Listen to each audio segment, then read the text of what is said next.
Em nosso mundo há diversos governos, alguns bons e outros terríveis, e nos desenhos também. Em Hunter x Hunter, nasce um ser supremo e forte, seu destino é ser o rei do planeta, e este é Meruem, mas ele sabe o que é ser rei? E será que seria um bom governante, um rei digno de governar a todos, ou seria um ditador despótico igual Kim Jong-un? Castanhar e não veja meu vídeo, hein? Me chamo Thiago Rosman e, para descobrir isso, precisamos batalhar para saber qual a diferença de um rei bom e um ditador ruim. Em certa parte da história desse universo fictício, nossos dois protagonistas, Gon e Killua, eles devem lutar contra uma espécie chamada formigas quimeras. Mas para irmos direto ao ponto e direto ao que importa, falarei tudo sobre as formigas quimeras em 25 segundos, então, contador na tela! Quando a formiga rainha consome algum outro organismo, ela transmite as características desse organismo para a sua próxima geração. Então, por exemplo, se a formiga consumir um morcego, a próxima geração de formigas nascerá com asas. E ela também pode transmitir de diversos outros. Se ela comer uma tartaruga e um morcego, a próxima geração virá com asas e com casco de tartaruga. O plot todo da história é que ela quer um príncipe que seja perfeito, um monarca absoluto capaz de dominar toda a Terra. E por isso ela vai consumir diversas espécies, em especial diversos humanos, para que então a próxima geração, esse príncipe prometido, seja mais forte do que todos os humanos juntos. Só tem um detalhe que vocês devem ter percebido, que eles são predadores, de certo modo naturais da raça humana. Então, vamos conhecer quem é esse príncipe prometido que ameaça de extinção toda a Terra. Logo no seu nascimento, nós já compreendemos que ele está no nível superior, tanto das outras formigas quimeras, dos outros soldados, quanto dos humanos. Por isso que ele não se importa com suas irmãs formigas e muito menos com os humanos. Ele trata ambos como se fosse apenas nutriente para o seu corpo, não se importando de consumir um ou outro. Mas apenas esse detalhe não faz dele um monstro, visto que alguns filósofos, como por exemplo Hobbes, vai dizer que a natureza do ser humano, ela é tendenciosa para o mal. O humano nasce egoísta e tendente para a guerra. E isso é mais forte ainda na tradição cristã. Os cristãos, seja com a patrística de Santo Agostinho ou a escolástica de Santo Tomás de Aquino, que o humano nasce mal, ele tem uma tendência ao mal por conta do pecado original, por conta da queda de Adão. Com isso em mente, será que podemos julgar Meruem logo no começo da obra, naquele primeiro dia de seu nascimento? Afinal, aquela era a realidade dele. Ele tratava todos de igual desprezo, visto que ele era milhares de vezes superior a qualquer um outro. Além disso, ele era predador natural dos humanos, e ele nem imaginava que os humanos fossem seres pensantes. Ele descobre isso mais pra frente na história. Mas tem uma cena muito interessante, que é quando um grupo de jovens pergunta pra ele, pede a ele se pode poupar elas. E ele vira pra elas e fala: vocês poupariam porcos e vacas? Você já poupou um porco ou uma vaca porque ele implorou pela própria vida? Naquele ponto nós já podemos sim julgar Meruem, porque obviamente ele já sabia que os humanos pensavam, Por mais que talvez fossem um pouco menos inteligentes que ele, pelo menos aquelas ali, ele sabia que eles pensavam. Então ali ele já poderia sim ser considerado um monstro. Mas vamos às formas de governo. São três as formas de governo. A monarquia, que é o governo de um só, e que o oposto dela é a tirania. A aristocracia, que é o governo de poucos dentre muitos, e se ela se corromper se torna a oligarquia. E por fim existe a república, que corrompida, aliás, a república é o governo de muitos, que corrompida se torna a democracia. Essa é a doutrina ensinada pelos príncipes dos filósofos Platão e Aristóteles. E só essas formas de governo, ou seja, o governo de uma só pessoa, o governo de poucas pessoas entre muitas, e por fim o governo de todas as pessoas, ou seja, de muitas pessoas. Não há outras formas. É claro que existem formas mistas de governo, e talvez você esteja pensando na Inglaterra ou na Espanha atual, mas não vamos falar sobre essas formas mistas, que juntam monarquia e república, monarquia e aristocracia. Deixemos apenas essas três simples e as outras a gente pensa em um próximo vídeo. Mas qual que é a diferença, Thiago, de um governo bom para um governo ruim? Quando que uma monarquia se torna uma tirania? Quando que uma república se torna uma democracia? Quando isso acontece?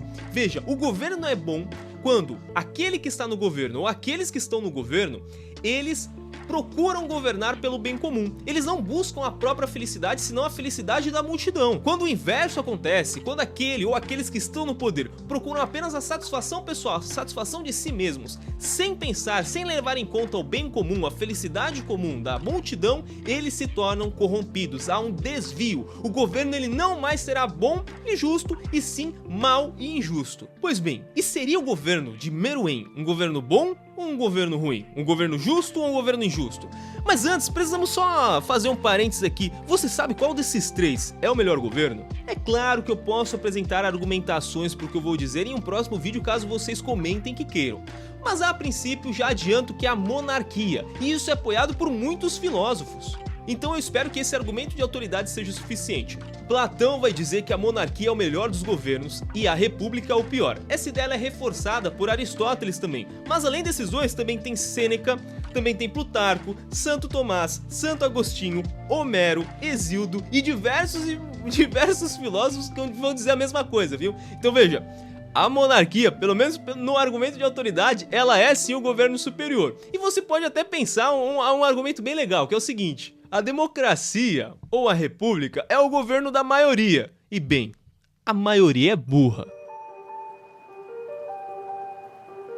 Até esse momento da história, Meruem não se importava com nada, apenas em governar o mundo a seu bel prazer, fazer do mundo o seu parquinho de diversão. Então sim, neste quesito e até esse ponto da história, ele sim era um tirano insensível. Mas a história não acaba aqui. Ele no tédio, antes de conseguir concluir seus planos, né?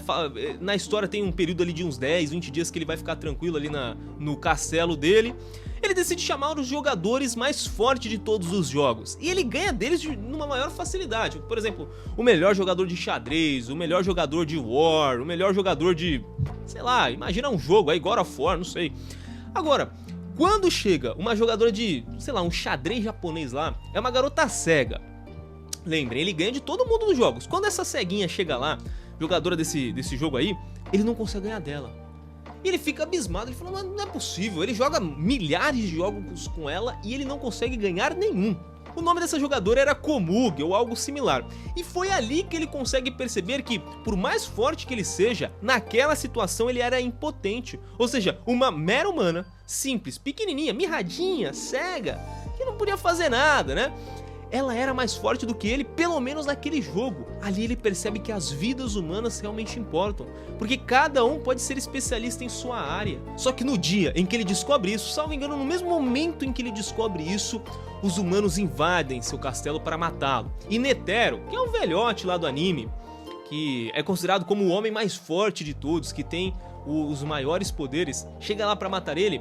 Meruem, que tinha acabado de perceber isso, não quer lutar, ele não quer derrotar Netero, ele só quer conversar. Então ele vira pra Netero e fala o seguinte: olha, eu entendi que por mais forte que eu seja, a força e o poder não servem para oprimir os derrotados, e sim para proteger os mais fracos. Então eu quero agora fazer um governo em que os mais fracos sejam protegidos, um governo em que não existam desigualdades como eu vejo que acontece no mundo atual. Netero ele não queria se deixar convencer, afinal a missão dele era acabar com aquela ameaça, porque, querendo ou não, por mais que ele tivesse pensado assim e falado isso com ele, nós não sabemos se esse pensamento iria perdurar. Então o velhote, que percebeu que seu coração estava vacilando, fala: não, eu não quero escutar, eu quero lutar, e vai lutar com o Meruem. Meruem por fim cede por conta de algumas tramas lá na história. Pois bem, a monarquia ela é boa quando o rei quer governar pelo bem comum, pelo bem do povo, da multidão. Isso seria uma monarquia boa, uma monarquia justa. Nesse sentido, nesse momento da história,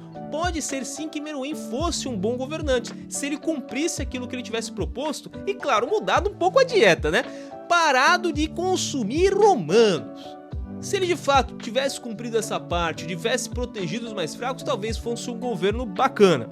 Mas para não ter riscos, Netero foi lá, né, luta com ele, acaba perdendo a luta, Meruem sai vitorioso, só que Netero tinha uma carta na manga, ele tinha uma bomba nuclear em seu corpo. Então quando ele morre, essa bomba é ativada, acaba derrotando Meruem. Só que Meruem não morre pela explosão da bomba nuclear, ele morre de envenenamento pela exposição à radiação da bomba, seja ela de urânio ou de plutônio. Então ele fica vivo ainda mais algumas horas. Quando ele sai daquele lugar da batalha e ele volta para seu castelo, porque a batalha foi um pouco longe, ele não quer nem saber dos intrusos, ele quer ir direto. Aliás, eu acho que eu esqueci, ele se apaixonou por aquela ceguinha que jogava o joguinho japonês lá. Ele quer ver ela, ele desiste da sua realeza e vai lá ter as suas últimas horas, os seus últimos momentos jogando. E dessa forma o ser supremo de Hunter x Hunter morre nos braços de sua amada mulher. I am the Alpha and the Omega. As formigas têm um único rei, as abelhas também. Cada rebanho tem um único chefe e as manadas também têm um único guia. Os pássaros, as aves do céu seguem apenas um, em uma ordem sábia, e nós humanos também devemos nos deixar ser guiados por apenas um, e este não é nada mais nada menos do que Jesus Cristo. Cristo possui os 3 poderes necessários para que alguém possa governar: poder legislador, de fazer as leis, de mandar as leis. Nós vemos que ele faz isso no Novo Testamento. O poder judicial, de poder julgar ou não, condenar ou premiar. O Pai a ninguém julga, mas deu ao Filho todo o poder de julgar. E por fim, ele também possui o poder executivo. Todos aqueles que irem contra o seu governo, no fim, acabarão condenados. Cristo não queria nada além do que a felicidade e do que o bem comum. Tanto é que oferece a sua própria vida, desde o começo até o fim dela, do seu nascimento até a morte no madeiro da cruz, ele oferece a nós. Ele morreu no alto da cruz pela nossa santificação, pela nossa salvação. Portanto, ele é o governante por natureza. Ele quer e entrega toda a sua vida em todos os aspectos por aqueles a quem governa. Cristo é o nosso Deus, portanto, também é o nosso Rei. Salve Maria e viva Cristo Rei!